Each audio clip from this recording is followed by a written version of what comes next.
Terima kasih Anda masih bersama kami. Bagi Anda yang baru saja bergabung, kami hadirkan kembali 3 berita utama hari ini. Diduga sopirnya mengantuk, sebuah mobil hilang kendali dan terjun ke saluran irigasi di Kabupaten Maros.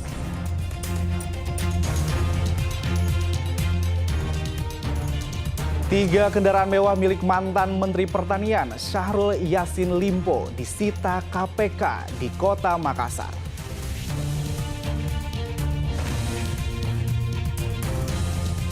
Saya ajak Anda melihat jejak kejayaan Kerajaan Goa di Benteng Somba Opu.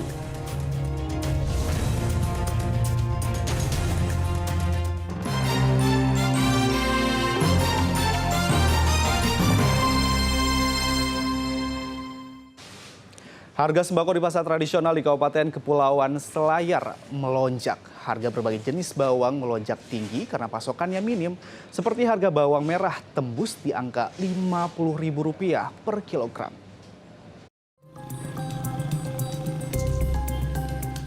Harga sembako di pasar tradisional di Kabupaten Kepulauan Selayar merangkak naik.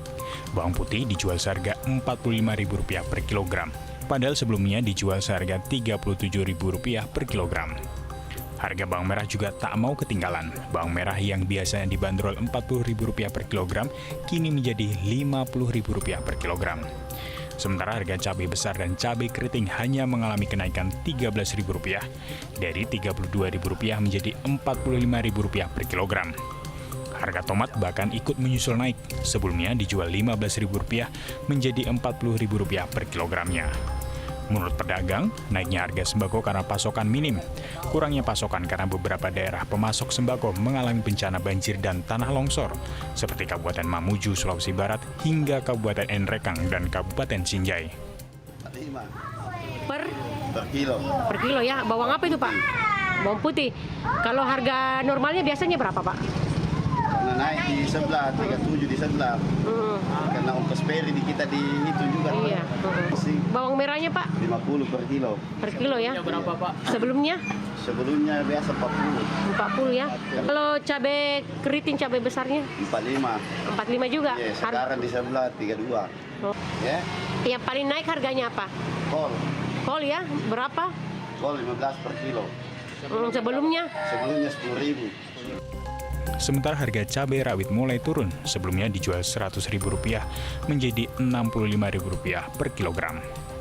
Selain bumbu dapur, harga sayur mayur juga mengalami kenaikan signifikan, seperti kol dan jagung yang mengalami kenaikan hingga 3 kali lipat dari harga biasanya. Andi Muhammad Sardi melaporkan dari Kabupaten Kepulauan Selayar. Memanfaatkan surutnya air laut, warga di Desa Bulu Cindea, Kabupaten Pangkep beramai-ramai mendulang rupiah. Warga pesisir ini mencari kerang tiram untuk dijual ke pasar. Peristiwa seperti ini hanya terjadi sebulan sekali saat air laut surut.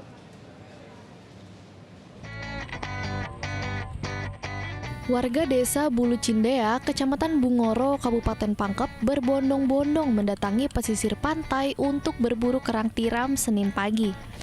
Berbekal ember dan pisau, warga mencari kerang dengan menyisir pantai yang airnya sedang surut. Pisau digunakan sebagai alat cungkil untuk mencari di setiap cekungan. Ada juga warga yang mencari tiram dengan cara menggali di balik lumpur maupun batu karang. Aktivitas seperti ini dilakukan warga Bulu Cindea dalam beberapa hari belakangan ini, ketika air laut mulai surut. Tak hanya kerang, warga juga kerap mendapatkan biota laut lainnya. Karena peristiwa ini hanya terjadi sekali dalam sebulan, warga pesisir sehari-harinya mencari ikan di laut juga memanfaatkan air laut yang surut untuk mendulang rupiah dengan mencari kerang tiram. Kerang-kerang ini kemudian dikupas untuk mengeluarkan daging dari cangkangnya, lalu dijual dengan harga Rp5.000 untuk semangkok kecil. Ya biasa orang nak jual mungkin kalau banyak nak dapat memang. Tapi dikasih hilang lagi kulitnya tuh. Satu mangkok itu 5.000. Kalau isinya nih. Setiap hari memang cari ikan sini, cari ini. Iya, tergantung dari air tuh. Kalau suruh lagi airnya ke sini lagi ambil orang. Sebelah juga di sana. Setiap warga rata-rata mampu mendapatkan 10 kg kerang atau sekitar Rp200.000. Andi Muhammad Sardi melaporkan dari Kabupaten Pangkep. Kali ini saya ajak Anda ke tempat menarik untuk belajar sejarah peninggalan kerajaan Goa dan kebudayaan di Sulawesi Selatan, yaitu di Benteng Somba Opu. Lalu bagaimana keseruannya? Berikut liputannya untuk Anda.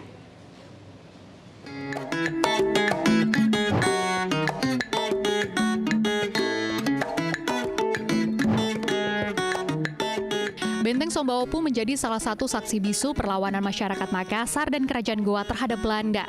Saat ini, Benteng Somba Opu menjadi salah satu ikon wisata bersejarah.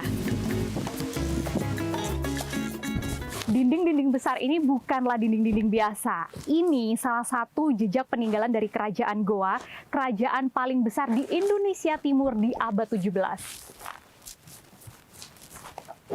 Bangunan bersejarah ini terletak di Jalan Daeng Tata, Kabupaten Goa, Sulawesi Selatan. Waktu yang ditempuh dari pusat kota Makassar menuju tempat ini memakan waktu sekitar 25 menit dengan jarak 8 km.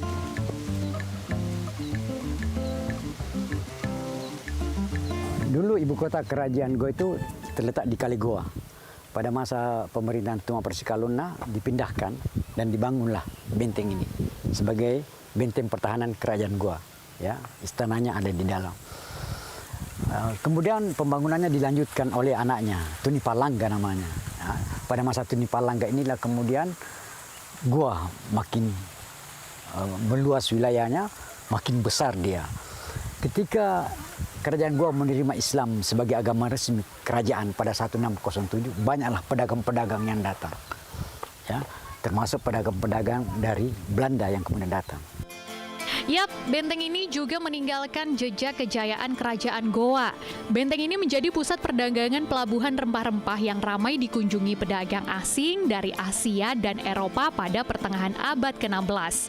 Benteng ini menjadi ibu kota pusat Kerajaan Goa yang sudah menyatu dengan Kerajaan Talo.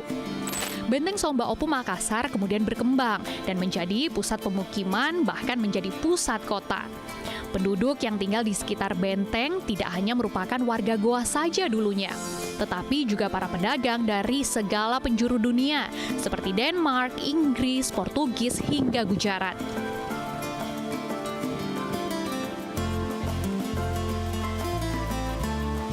Ketika perang antara VOC dengan Kerajaan Goa kalah dan menandatangani perjanjian yang kita kenal Perjanjian Bongaya pada tahun 1667. Isi perjanjian Bongaya itu hanya memberi kewenangan pada dua benteng yang boleh berdiri. Satu benteng Ujung Pandang dan satu benteng Somba Opu. Tapi karena Sultan Hasanuddin tidak puas dengan perjanjian itu dan juga bangsawan tinggi, mereka kemudian kembali menyerang orang-orang VOC yang ada di benteng Ujung Pandang. Tahun 1669 benteng ini dihancurkan oleh Spelman. Dan menurut Spelman, benteng ini sangat kuat dan dia belum pernah menghadapi perang yang sangat dahsyat seperti benteng ini. Untuk menghilangkan memori Spelman tentang kedahsyatan perang ini, benteng ini harus bumi hanguskan. Selain menjadi tempat bersejarah, Benteng Somba Opu juga saat ini dikenal sebagai salah satu destinasi wisata. Ada 3 daya tarik utama di tempat ini, yaitu benteng, rumah adat, dan museum yang berisi benda-benda peninggalan Kerajaan Goa. Museum di Benteng Somba Opu dibangun sebagai wujud dedikasi yang besar untuk tokoh Karaeng Patingaloang.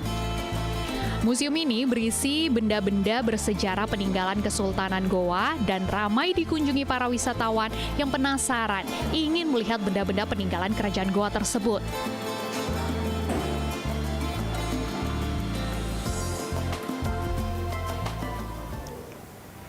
Nah, di museum ini juga ada satu lukisan yang luar biasa, tepatnya di atapnya. Nah, tapi kita bisa lihatnya lewat kaca ini.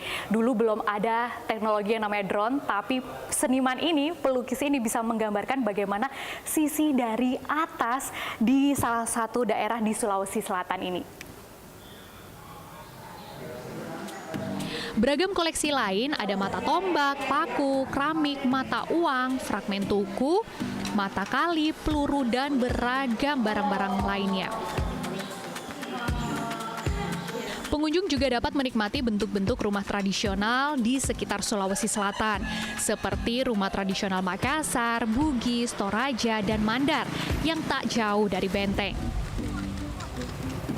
Lengkap ya rasanya jalan-jalan di kawasan wisata Somba Opo ini. Bisa kita tahu gimana peninggalan kerajaan Goa, kemudian mempelajarinya di museum, dan lihat rumah-rumah unik dari rumah adat setiap kabupaten ataupun kota yang ada di Sulawesi Selatan ini. Saya mau lanjut deh untuk foto-foto di sekitar rumah-rumah unik ini. Afrin Meriana, Sony Harun melaporkan dari Makassar, Sulawesi Selatan.